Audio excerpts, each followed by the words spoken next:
My self Iqbal from हाइये group of institutions.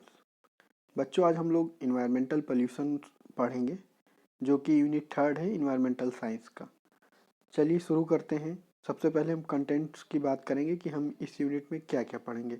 Pollution पढ़ेंगे, definition पढ़ेंगे, जनरल चीज़ें पढ़ेंगे पोल्यूशन के बारे में।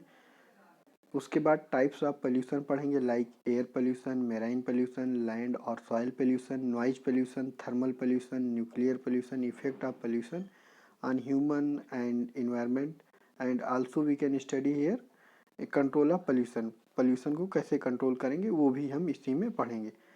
लेट्स स्टार्ट करते हैं हम डिफिनेशन ऑफ पोल्यूशन की। पोल्यूशन का डिफिनेशन क्या एग्जैक्टली डिफाइन करते हैं। When harmful substance contaminate the environment is called pollution. जब कोई हार्मफुल सब्सटेंस, ऐसा कोई भी पदार्थ जो अवांछित बदलाव करे, अवांछित बदलाव हमारे इन्वायरमेंट में करे और वो डायरेक्टली हमें इफेक्ट करे या एनिमल बींग या इन्वायरमेंट को अफेक्ट करे, उसको हम क्या बोलते हैं? पोल्यूशन बोलते हैं। It can be defined as any undesirable change, अवांछित बदलाव in the physical, chemical, biological characteristic of any component of the environment. Environment के किसी भी कंपोनेंट में कौन सा चेंज हो, बायोलॉजिकल चेंज हो, केमिकल चेंज हो या फिजिकल चेंज हो, जो क्या काज करे, या तो हार्म काज करे लाइफ के लिए या फिर इन्वायरमेंट के लिए, या उसको क्या बोलते हैं? हम पोल्यूशन बोलते हैं। जैसे एक एग्जांपल से समझते हैं कि पोल्यूशन जैसे एक परस्पर एक लेवल चलता है इन्वायरमेंट में, हर एक चीज़ का कोऑर्डिनेशन बना हुआ है। जैसे गैसेज की, एयर पोल्यूशन की बात करते हैं, जैसे गैसेज की लेवल बना हुआ कि 72% समथिंग, क्या 78% समथिंग नाइट्रोजन है, उसके बाद ऑक्सीजन है, तो एक लेवल बना है। जब उस लेवल में डिसबैलेंस होता है, क्या होता है? या तो एक्सेस हो जाए या कुछ ऐसे गैसेज जो मिल के क्या करें, पूरे इन्वायरमेंट को या गैसियस सिस्टम को डिस्टर्ब करें, तो ऐसे कंडीशन को हम पोल्यूशन बोलते हैं।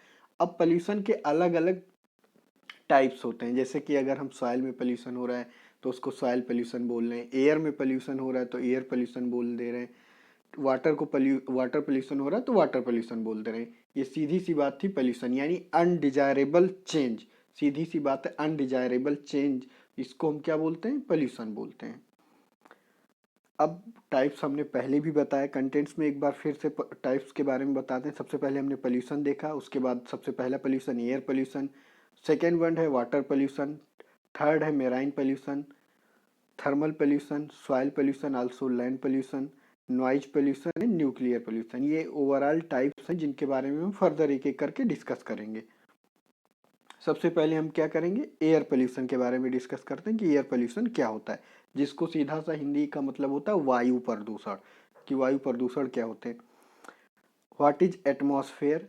Atmosphere is the life blanket of earth. क्या है? लाइफ ब्लैंकेट है अर्थ का, इसको हमने क्या बोला? एटमॉस्फेयर। ठीक है। अब एयर के बारे में सबसे पहले, एयर पोल्यूशन को पढ़ने से पहले हम एयर के बारे में जानेंगे कि एयर क्या। Air supplies us with oxygen which essential for our body to live. हमें जिंदा रहने के लिए ऑक्सीजन चाहिए, जो हमें कहाँ से मिलता है? हवा से मिलता है। ठीक है। Air is a mixture of nitrogen, oxygen, water vapour, carbon dioxide and inert gases. किसका किसका मिक्सचर है? Nitrogen, oxygen, water vapour and carbon dioxide और कुछ इनर्ट अक्रिय गैसेज का मिक्सचर होता है। Human activity can release substance into the air. जो हम लोग एक्टिविटी करते हैं वो क्या होता है? वो हवा में रिलीज होता है, हवा में जाता है, जो क्या करता है? Some of which can cause problem. उसमें से कुछ ऐसे होते हैं जो प्रॉब्लम को काज करते हैं या उत्पन्न करते हैं टू ह्यूमन। ह्यूमन के लिए, प्लांट्स के लिए एंड एनिमल के लिए। हमारे लिए, प्लांट के लिए और एनिमल सबके लिए वो क्या करते हैं? प्रॉब्लम क्रिएट करते हैं। नेचुरल कंपोजिशन ऑफ गैस अगर नेचुरल कंपोजिशन जो है गैस की उसकी बात कर लें तो क्या?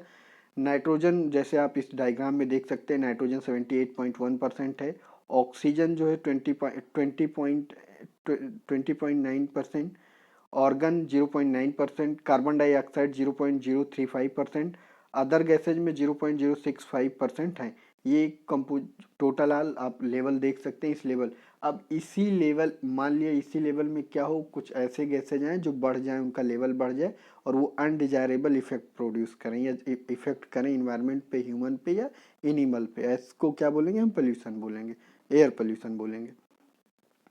डिफिनेशन पढ़ते हैं, हमने एयर पढ़ लिया, मिक्सचर पढ़ लिया गैसेज का, एयर का कि क्या क्या किस लेवल में। अब एयर पोल्यूशन पढ़ते हैं, डिफिनेशन डिफाइन करते हैं। जैसे मैंने पहले ही डिफाइन करके एक जनरल डिफिनेशन बताया, आपको वही चेंज कर लेना है कि जो पोल्यूशन जिसके साथ हो रहा होगा वो ऐड कर देना। जैसे अगर सॉइल के साथ हो रहा है तो आप सॉइल ऐड कर दें, एयर के साथ हो रहा है तो एयर ऐड कर दें, वाटर के साथ हो रहा है तो वाटर के साथ आप उसके रेफरेंस में लिखें। Air pollution an atmospheric condition in which certain substance including, जैसे क्या क्या, normal constituent in excess, normal constituent ही एक्सेस में, are present in concentration which can cause undesirable effect on man and his environment. क्या करे, हो सकता है जो गैस था वो नॉर्मल लेवल वाला वो भी एक्सेस हो गया तो उससे भी हमको प्रॉब्लम होती है। ठीक है, इसको हमने क्या बोला, air pollution. They are in the form of gases, कौन कौन से फॉर्म में होते हैं गैसेज, जैसे NOx का मतलब होता है नाइट्रोजन, जितने नाइट्रोजन के ऑक्साइड्स होते हैं इनको हम इससे रिप्रेजेंट करते हैं। SOx लिखा है मतलब सल्फर के ऑक्साइड जितने होंगे हम उनको इससे कलेक्टिवली रिप्रेजेंट करते हैं। ठीक है, नॉक्स एंड सॉक्स लिखा है, नाइट्रोजन के ऑक्साइड्स को और सल्फर के ऑक्साइड्स को। ठीक है, उसके बाद कार्बन मोनोऑक्साइड है, ओलाटाइल, ये VOC का मतलब होता है volatile organic compound. Particulate particulate matter जैसे डस्ट हो गया, smoke, fumes et cetera. Radioactive जैसे रेडो 222, आयोडीन 131 इसेक्ट्रा। ठीक है, उसके बाद सोर्स पढ़ेंगे कि सोर्स क्या है। हमने एयर पोल्यूशन पढ़ लिया क्या होते हैं, अब सोर्स देखेंगे कि सोर्स क्या क्या हो सकते हैं एयर पोल्यूशन के। तो दो टाइप के सोर्स, पहला है नेचुरल सोर्स, दूसरा है एंथ्रोपोजेनिक सोर्स। नेचुरल सोर्स में जैसे वेल्कोनिक इरप्शंस, मतलब ज्वालामुखी का विस्फोट जिसे बोलते हैं, फॉरेस्ट फायर, जंगल में आग लग जाना, sea salt sprays, biological decay, pollen grain, photochemical oxidation of terpenes, ये सारे के सारे किस में आ रहे हैं, नेचुरल में। एंथ्रोपोजेनिक में क्या क्या है, हमारे थर्मल थर्मल पावर प्लांट्स हैं, वेहिकुलर इमिशंस है, जैसे कार्बन मोनोऑक्साइड सबसे ज़्यादा जो गाड़ी मोटर चलती है उनसे, इंडस्ट्रियल यूनिट्स, इन सब से होते ही हैं क्या, एयर पोल्यूशन। जैसे पहला नेचुरल सोर्स देखा आपने, और उसके बाद एंथ्रोपोजेनिक, ये दो दो डिफरेंट सोर्स हैं जिनसे एयर पोल्यूशन होता है। अब एक डायग्राम के थ्रू आप देख सकते हैं कि कितना इन्वॉल्वमेंट है किस चीज़ का एयर पोल्यूशन में। जैसे कि आप देखें, इंडस्ट्री सबसे ज़्यादा एयर पोल्यूशन के लिए रिस्पॉन्सिबल है, 52% इन्वॉल्वमेंट है एयर पोल्यूशन में इंडस्ट्रीज का। अदर जो है वो 2% है, एग्रीकल्चर 10%। एग्रीकल्चर कैसे, मतलब जो बर्न करते हैं हम अपने खेतों में क्रॉप्स, आफ्टर हर मतलब उसको कलेक्ट करने के बाद जो बचे हुए वो होते हैं उनको बर्न करते हैं, जैसे भी उनका डिकम्पोजिशन डीके होता है तो उससे क्या होता है, मीथेन निकलता है या डिफरेंट डिफरेंट गैसें निकलती है जो क्या करते हैं, एयर को पोल्यूट करते हैं। Commercial and residential heating, commercial and residential heating का कितना पार्टिसिपेशन है, 1%। Consumer and commercial product 8% and transportation 27%। जो मतलब 1/3 है, यानी कि पूरे हिस्से का सबसे ज़्यादा अगर कोई चीज़ पोल्यूट कर रहा है एयर को तो पहले नंबर पर इंडस्ट्री, दूसरे नंबर पर हमारा ट्रांसपोर्टेशन, जो व्हीकल्स हम यूज करते हैं, इन्हीं दो का सबसे ज़्यादा इन्वॉल्वमेंट है। क्लासिफिकेशन ऑफ एयर पोल्यूशन आपने सोर्स पढ़ लिया, अब क्लासिफिकेशन देखते हैं। Air pollutants may be particulate और गैसियस। ठीक है, on the basis of origin they are divided as, जैसे बेसिस पे डिवाइडेड है कैसे, primary pollutants are emitted directly from the point source, example carbon monoxide, nitrogen dioxide है, sulphur dioxide है। Secondary pollutants का मतलब जो इनसे मिलके बने हुए होते हैं, प्राइमरी से मिलके बने होते हैं, form by the interaction of primary pollutant, जैसे पैन है, स्मॉग है, ओजोन इसेक्ट्रा, ये सारे के सारे क्या हैं, सेकेंडरी पॉल्यूटेंट्स हैं।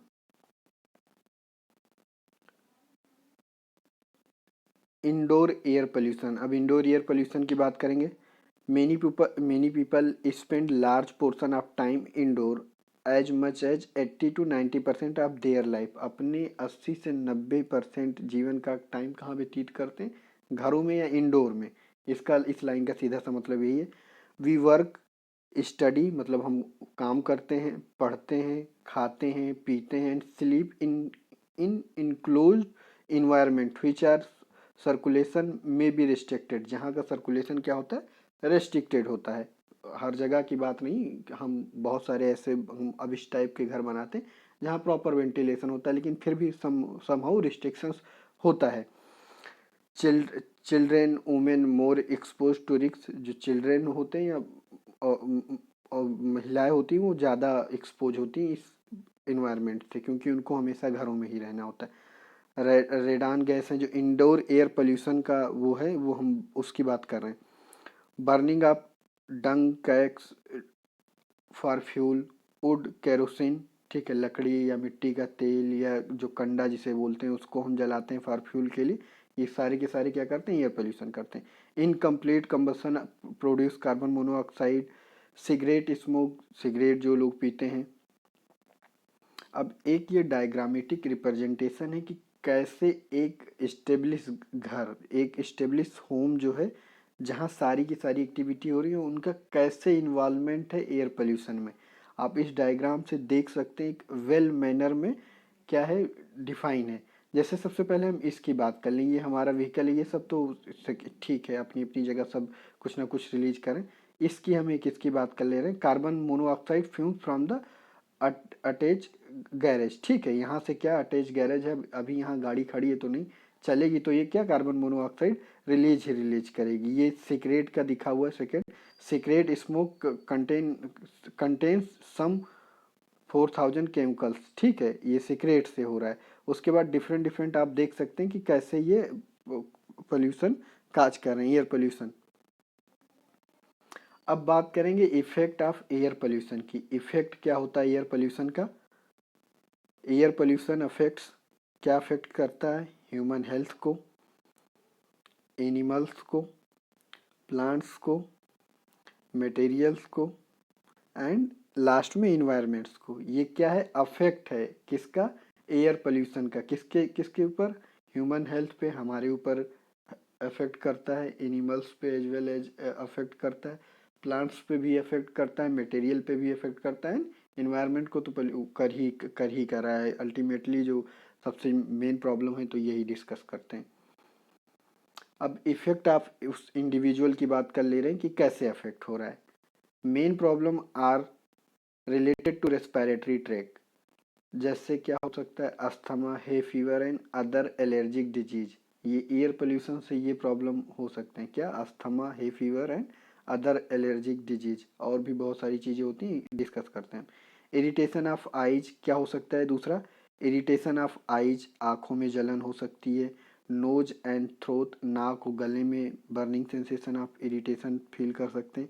इन सीवियर केसेज में क्या होता है, दे में भी देयर में भी हेडेक, सर दर्द हो सकता है, आप हेडेक फील कर सकते हैं, नोजिया फील कर सकते हैं, एंड लॉस ऑफ कोऑर्डिनेशन, भी होता है। अगर बहुत दिनों के लिए या बहुत लंबे समय के लिए एक्सपोजर हो गया, prolong exposure can be cause damage to the nervous system, क्या करेगा, सीधे नर्वस सिस्टम को अफेक्ट करता है, जब बहुत लंबे समय तक हम पोल्यूटेड एयर के संपर्क में रहते हैं। उसके अलावा कहाँ हमारा अफेक्ट करता है, डाइजेस्टिव प्रॉब्लम हो सकते हैं, इन सम केसेज काज लंग कैंसर, और कुछ केसेज में क्या होता है, लंग कैंसर भी काज करते हैं। It lower our resistant to cold and pneumonia, क्या करता है जो air pollution, one of the most, जो अभी रिसेंटली आप लोग देख रहे हैं, इससे क्या होता है, रेसिस्टेंस को कम करता है, हमारे जो रेसिस्टेंस होता है लंग की डिफेंस होता है उसको कम, किसके लिए, कोल्ड एंड निमोनिया, निमोनिया के लिए रेसिस्ट, जो एक तरीके से डिफेंस प्रोड्यूस होता है उसको कम कर देता है, ठीक है। कार्बन मोनोऑक्साइड, उसके बाद क्या, carbon monoxide has affinity towards haemoglobin, Hb का मतलब haemoglobin, which cause disturbance in transportation of oxygen. आपको सबको पता है कि एक एक ऑक्सीजन, एक हीमोग्लोबिन कितने, 4 ऑक्सीजन के मॉलिक्यूल को कैरी करके बॉडी में ले जाता है। ये क्या करता है, कार्बन मोनोऑक्साइड उस ट्रांसपोर्टेशन को डिस्टर्ब करता है, ठीक है। इम्पायरिंग आवर कंसंट्रेशन, जो हमारे कंसंट्रेशन को भी कम करता है। स्लो आवर रिफ्लेक्स, हमारे रिफ्लेक्स को भी स्लो कर देता है। And make us confuse and sleepy, confuse और स्लीपी बना देता है, मतलब हम ऐसा फील करते हैं कि स्लीपी और कंफ्यूज लगते हैं। Sulfur dioxide in the air leads to disease of the lung and other lung disorders such as wheezing and shortness of breath। ठीक है, वीजिंग का मतलब एक जब सांस लेंगे आप, जैसे सांस लेंगे, जो अस्थमेटिक पेशेंट होते हैं जो सांस लेने पे एक सीटी टाइप की आवाज़ आए, जैसे सांस लें तो आप लगे कि सीटी टाइप की आवाज़ आ रही है, उसको वीजिंग बोलते हैं। शॉर्टनेस ऑफ ब्रीथ भी हो सकता है, जो क्या लीड कर रहा है, सल्फर डाइऑक्साइड लीड कर। ये सब प्रॉब्लम आप देख सकते हैं किसकी वजह से, only and only for the result किसका है, एयर पोल्यूशन का रिजल्ट है। उसके बाद क्रोनिक रेस्पिरेटरी डिजीज जैसे lung cancer, heart disease and even damage to the brain, nerve, liver और किडनी, ये सारे के सारे प्रॉब्लम एसोसिएट कर सकता है यहाँ human body. Effect of arsenic, asbestos, mercury, benzene et cetera. ठीक है, ये हमने इफेक्ट ऑफ ह्यूमन हेल्थ पे पढ़ लिया कि एयर पोल्यूशन क्या पड़ता है। आगे डिस्कस करते हैं प्लांट पे क्या इफेक्ट पड़ता है। जैसे हमने शुरू में ही दिखाया कि कहाँ कहाँ इफेक्ट होता है, तो वन बाय वन अब हम देख रहे हैं। पॉल्यूटेंट्स इंटर थ्रू स्टोमाटा, किसके थ्रू इंटर करते हैं प्लांट्स में, स्टोमेटा के थ्रू इंटर करते हैं। Destroy chlorophyll and affect photosynthesis, क्या करते हैं, क्लोरोफिल जो प्रेजेंट होते हैं उनको क्या करते हैं, डिस्ट्रॉय करते हैं। और फोटोसिंथेसिस क्या होता है, अफेक्ट होता है, या मान लिया कम हो गया तो क्या होगा, उस प्लांट की ग्रोथ नहीं होगी या डेथ हो जाएगा। क्यूटिकल जैसे wax layer on leaves is lost, क्या होता है, क्यूटिकल्स जो होते हैं वैक्स का लेयर होता है लीव्स पे, वो क्या होता है, खत्म हो जाते हैं। Necrosis, damage of leaf structure, necrosis आप लोगों ने उसमें एचएपी में पढ़ा होगा। नेक्रोसिस का मतलब सेल डेथ होता है, सीधा सीधा, सीधा सा मतलब क्या, डैमेज ऑफ लीफ स्ट्रक्चर, पत्तियों का स्ट्रक्चर क्या होता है, डैमेज हो जाता है। Chlorosis, loss of reduction of chlorophyll, ऊपर भी आपने पढ़ा क्या होता है, रिडक्शन या लॉस ऑफ क्लोरोफिल, जिससे क्या होगा, अल्टीमेटली पेड़ ग्रोथ नहीं कर पाएगा, एक टाइम ऐसा आएगा कि वो सूख जाएगा। ये जिस कुछ डायग्राम में आप देख सकते हैं जो एयर पोल्यूशन का एक बहुत अच्छा एग्जांपल है, आप देख सकते हैं कैसे इफेक्ट कर रहा है प्लांट्स पे air pollution.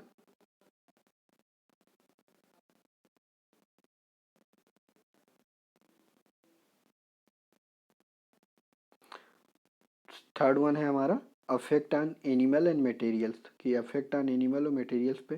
Corrosion of metal surface fading, क्या जैसे कोई मटेरियल पे है क्या करेगा, क्रोजन मतलब जंग लग जाएंगे, फेडिंग, फेड मतलब हल्का कर देगा, ठीक है, ये मटेरियल पे इफेक्ट हो रहा है। Sulphur dioxide and water form H2S, corrosion as well as disfigurement of status made up of the limestone और मार्बल्स, क्या करते हैं, जो स्टेचूज होते हैं, जैसे स्टेचू कोई है, जैसे आप अभी अपने यहाँ बना है बहुत स्टेचू, देखा आपने देखा, स्टेचू यूनिटी के लिए बना, ठीक है, सरदार वल्लभ भाई पटेल का, बहुत सारी जो भी होंगे किससे बने होंगे, जो लाइम स्टोन या मार्बल से, उनको क्या करेंगे, खराब करेंगे, फेड करेंगे, ठीक है। Air pollutants mix up with rain water and increase acidity, acid rain. Air pollution जो, एयर पोल्यूशन का एक और बहुत बढ़िया एग्जांपल है, क्या होता है, जो एसिड रेन होता है वो किसका रिजल्ट है, एयर पोल्यूशन का रिजल्ट है। कैसे, जब अभी हमने बताया आपको नाइट्रोजन के सल्फाइड और सल्फर सल्फर के ऑक्साइड, नाइट्रोजन के ऑक्साइड और सल्फर के ऑक्साइड जब मिलते हैं बादलों से, या तो वो क्या बनते हैं वहाँ पे, फिर नाइट्रिक एसिड बना लेते हैं और सल्फ्यूरिक एसिड बना लेते हैं, फिर वो रिटर्न एज अ प्रिसिपिटेशन बारिश के उस पे रिटर्न आते हैं, जिसको हम क्या बोलते हैं, एसिड रेन बोलते हैं, जो क्या करता है water body and kill fish. जो एसिड हुआ, जैसे कहीं भी हुआ, जैसे किसी कहीं जगह जिस भी जगह एसिड रेन हुआ वहाँ बहुत सारी प्रॉब्लम्स होती हैं, जैसे वहाँ के जो लिविंग ऑर्गेनिजम्स होंगे उनको डायरेक्टली अफेक्ट करेगा, या हमारा जो भी मटेरियल होगा उसको अफेक्ट करेगा। Ozone causes cracking of rubber, ठीक है, ये हमारे क्या थे, एनिमल एंड मटेरियल पे इफेक्ट ऑफ एयर पोल्यूशन। इसके बाद हम किसके बात करेंगे, इन्वायरमेंट पे। विजिबिलिटी, सबसे पहले विजिबिलिटी, जो दृश्यता होती है, जैसे हम अभी नॉर्मल है, एकदम क्लियर है, तो मान लिए जितना दूर देख पा रहे हैं मैक्सिमम देख लेते हैं, वहीं अगर कहीं पोल्यूशन होगा तो धुंधला हो जाता है। मतलब अगर मान लिया हम अभी 1 किलोमीटर देख पा रहे थे, तो अब 1 किलोमीटर तो मैंने बहुत बोल दिया, तो अब क्या होगा, हमारी विजिबिलिटी जितनी कम हो गई वो पोल्यूशन मतलब वो कहाँ से लीड हो रहा है, पोल्यूशन से, डायरेक्टली वो lead by pollution. Pollutants in the presence of sunlight produce photochemical smog, क्या करते हैं, फोटोकेमिकल स्मॉग प्रोड्यूस करते हैं। Emission of greenhouse gases tend to global warming, जो greenhouse gases tend to क्या करते हैं, ग्लोबल वार्मिंग, मतलब ग्लोबल वार्मिंग टेम्परेचर को इंक्रीज कर रहे हैं। ठीक है, ये ऑल अबाउट किसके बारे में हमने पढ़ लिया, एयर पोल्यूशन के बारे में हमने पढ़ लिया। अब किसकी बात करेंगे, control of air pollution. Proper air pollution control device in industries, क्या करना चाहिए हमें, proper air pollution control device होना चाहिए इंडस्ट्रीज में, सबसे पहला। दूसरा, यूजिंग लो सल्फर कोल, जो सल्फर वाले कोल हैं उनको एकदम क्या करें, कम यूज करें। रेगुलर इंजन ट्यून अप, क्या करें, जो इंजन किसी भी व्हीकल का या जो भी, उसको रेगुलर ट्यून अप करते रहें। Replacement of old more polluting vehicle, जो जैसे पहले BS4 चलता था या BS3 BS2, अभी उसको हमने क्या किया, रिप्लेस करके BS4 लेके आया, BS6 लेके आया। वो क्या कर रहे हैं, कम पोल्यूशन काज कर रहे हैं। पहले वाले व्हीकल्स थे जो बहुत ज़्यादा पोल्यूशन काज कर रहे हैं। ठीक है, using mass transport system, bicycle etcetera, क्या करें, अब इंडिविजुअल चलने के बजाय हमें पब्लिक ट्रांसपोर्ट यूज करना चाहिए। जैसे अपना एक आदमी को ट्रेवल करना है, अपनी कार निकाल के चला गया, तो इससे अच्छा क्या करें, हम मास मतलब पब्लिक ट्रांसपोर्ट को यूज करें, जितना हो सके उतना ज़्यादा। हमें जब फैमिली ट्रेवल करना हो तो लेके जाएं, ठीक है, लेकिन जितना कम से कम यूज कर पाए उतना कम यूज करें पर्सनल। पब्लिक ट्रांसपोर्ट से हमें क्या करना चाहिए, ट्रेवल करना चाहिए। Shifting to less polluting fuels, क्या करें, हमें शिफ्ट होना चाहिए जो कम से कम पोल्यूशन काज करती हैं ऐसे फ्यूल्स की तरफ। प्लांटिंग मोर ट्री, क्या करें, ज़्यादा से ज़्यादा प्लांटेशन करें, पेड़ ज़्यादा से ज़्यादा लगाएं। No to fire crackers in Diwali and other occasions, क्या करें, जब हम जैसे कोई त्यौहार होता है या कोई भी खुशी का मौका होता है, क्या करते हैं, हम गोला पटाखा धड़ल्ले से दागते फोड़ते हैं, तो उस पर थोड़ा पाबंदी लगाएं, जितना मतलब कम हो सके उतना यूज करें, या यही बेहतर होगा कि हम यूज ही ना करें। ये सारे के सारे क्या हैं, control measure of air pollution. अब कुछ डिवाइसेज हैं, जैसे हम क्या कर सकते हैं, उनको यूज करके पोल्यूशन को कंट्रोल कर सकते हैं, एयर पोल्यूशन को, स्पेशली एयर पोल्यूशन के लिए। जैसे साइक्लोन सेपरेटर है, बैग हाउस फिल्टर है, इन सब चीज़ों को क्या कर सकते हैं, हम यूज करते हैं एयर पोल्यूशन को कंट्रोल करने के लिए। अब national air quality monitoring programme NAMP है, रेगुलेटरी बॉडीज होती हैं जो एयर पोल्यूशन को कंट्रोल करवाने में बहुत अहम रोल प्ले करती हैं। सबसे पहले बात करते हैं सेंट्रल पोल्यूशन कंट्रोल बोर्ड की। Is executing a nationwide programme of ambient air quality monitoring known as national air quality monitoring programme NAMP, इसको याद रखना। द नेटवर्क कंसिस्ट ऑफ 342, मतलब 342 ऑपरेटिंग स्टेशन हैं, कवरिंग 127, 127 सिटी या town in 26 state, 26 state and 4 union territories of country. क्या इतनी सारी चीज़ों को ये कवर करती हैं, ठीक है। अंडर NAMP 4 एयर पॉल्यूटेंट्स, जैसे एग्जांपल में sulphur dioxide, oxides of nitrogen हमने शुरू में ही डिस्कस किया, suspended particulates matter SPM and respirable suspended particulate matter have been identified for regular monitoring at all the locations।